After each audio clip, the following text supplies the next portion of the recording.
My name is Mahendra Dev. I am the Director and Vice Chancellor of Indira Gandhi Institute of Development Research, Mumbai.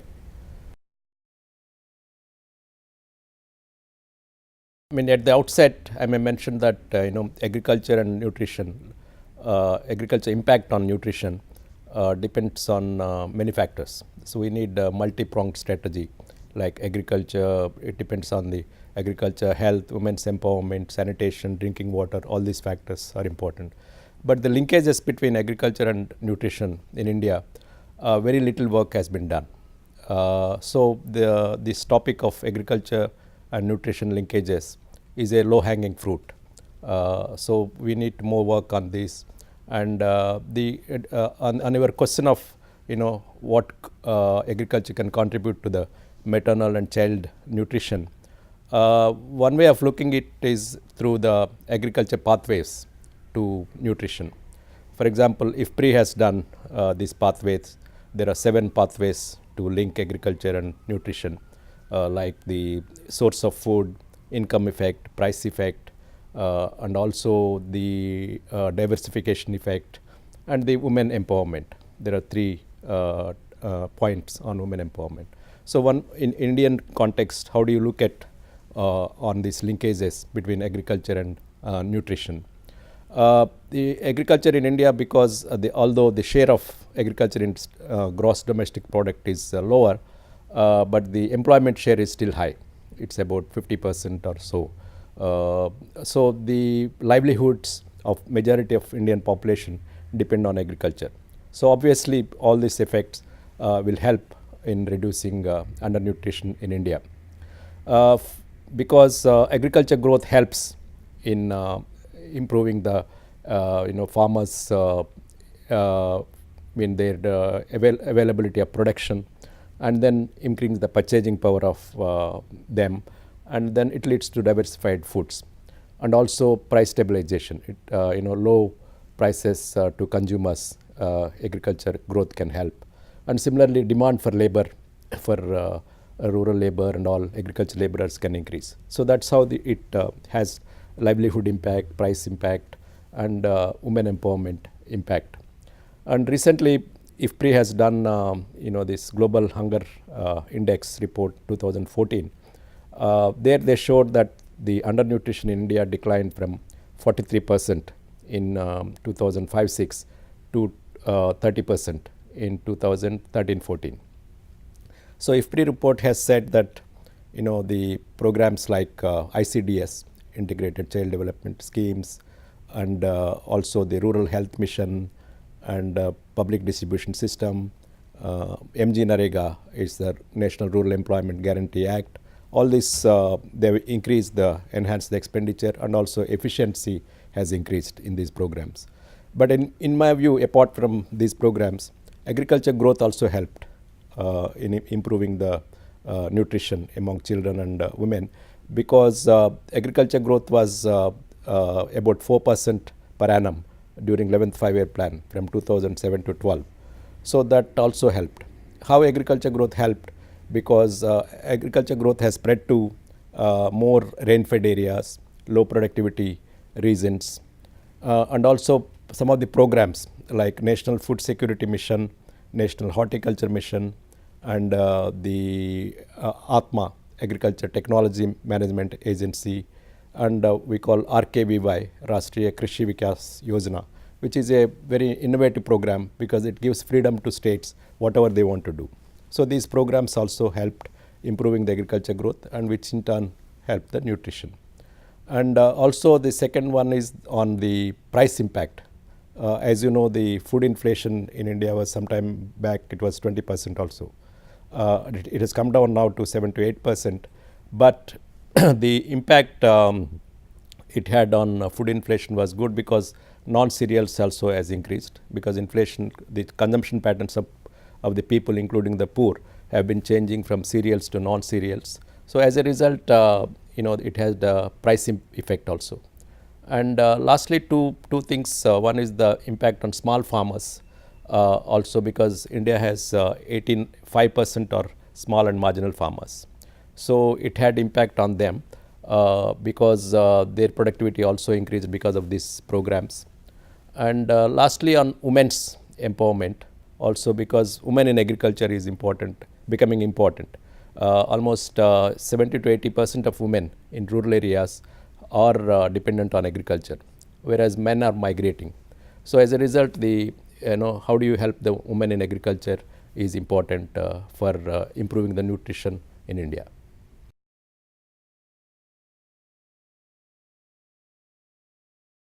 First thing is, in the short run, we need leveraging agriculture in some of the existing programs. For example, we suggested some of the programs like National Food Security Mission, National Horticulture Mission. Those things, 15% of the funds can be allocated to nutrition related programs. For example, you can have water management for safe drinking water, and also small ruminants for improving the small farmers and others. And then self-help groups of women there is a program called National Livelihoods Mission. So you can align both, and then that can improve how nutritious foods can be given to children. Self-help groups can help.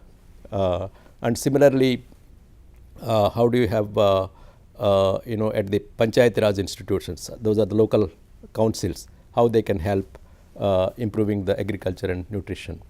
And then lastly in this is the improving the education of on nutrition for children and others on nutrition related matters. So this under the first leveraging agriculture for the existing programs. So that's the short run. And the next one is the agriculture and food policy, how you can improve the diversified diets. Under this, for example, biofortification, like the Harvest Plus is doing, that India also now we have pearl millet in chapatis for improving the iron and other vitamins.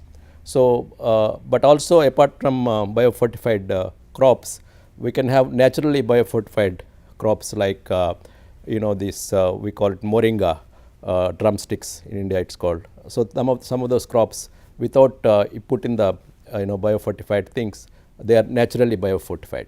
So you can improve that way also biofortified crops.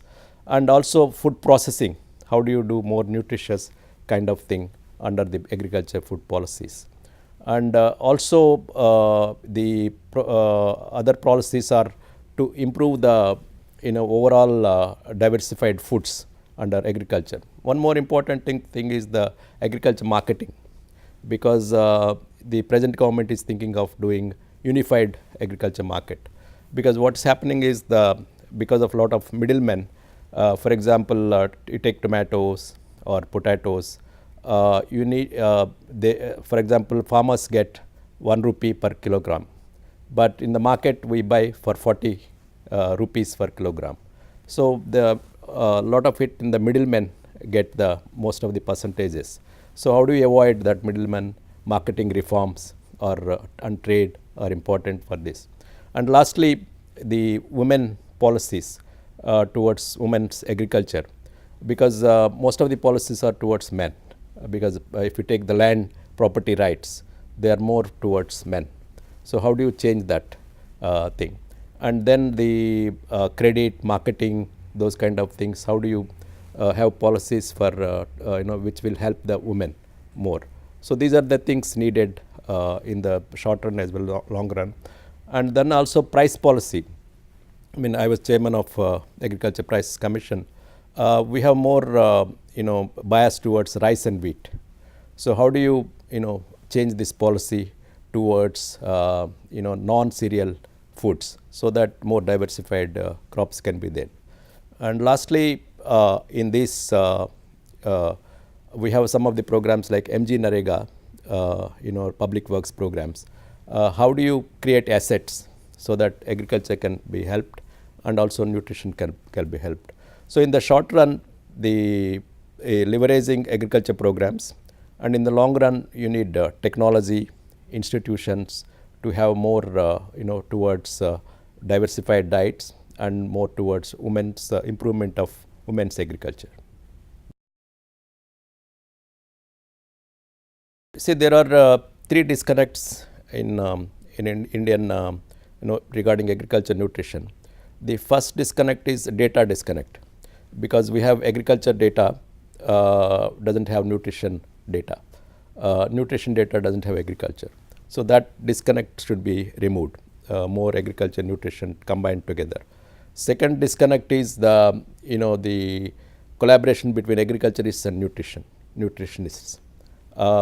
Agriculturists work on productivity and those kind of issues, whereas nutritionists work on health, micronutrients, that kind of thing. So there is no collaboration between them.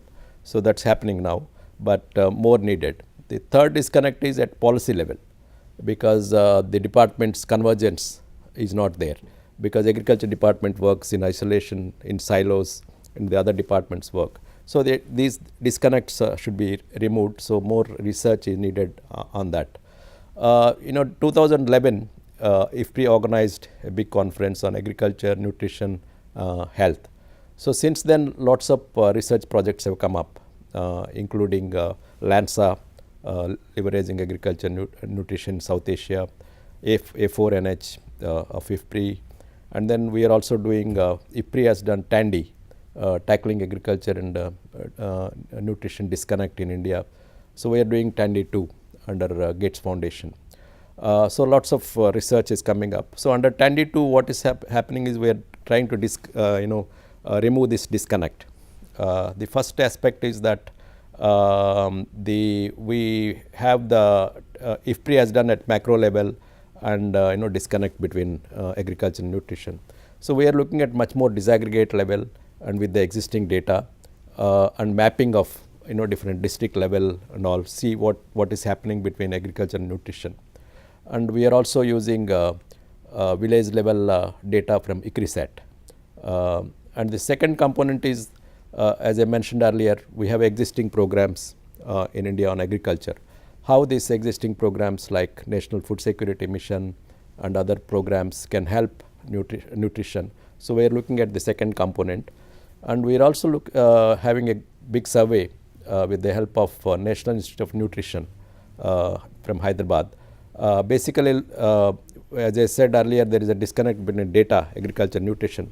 So we are trying to remove that disconnect by having an integrated survey, so that agriculture data can be collected and nutrition data can be collected. So that is going to be a big thing where the gap we are trying to fill up. Third component is, of course, the advocacy, because once you do the research, you have to do advocacy to influence the policy.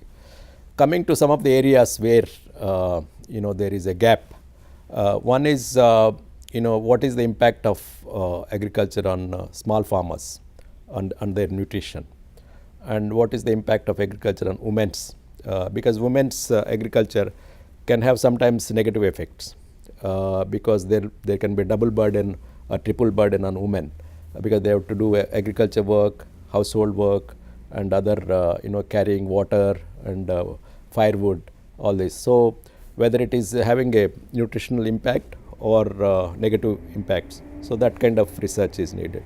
And similarly, we have social exclusion in India. Some of the castes like scheduled castes, scheduled tribes. So what is the impact of agriculture and nutrition for these people? And lastly, food safety is becoming an important issue, agriculture food safety. So not much work is being done. A4NH is started some work in IFPRI, and also on value chains.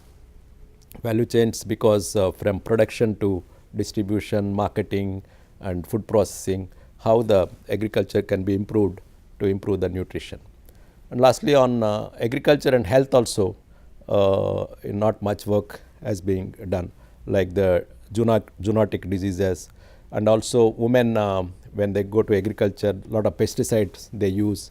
So what is the impact of agriculture on health and in turn on nutrition? So these are the research gaps one has to work on it in future.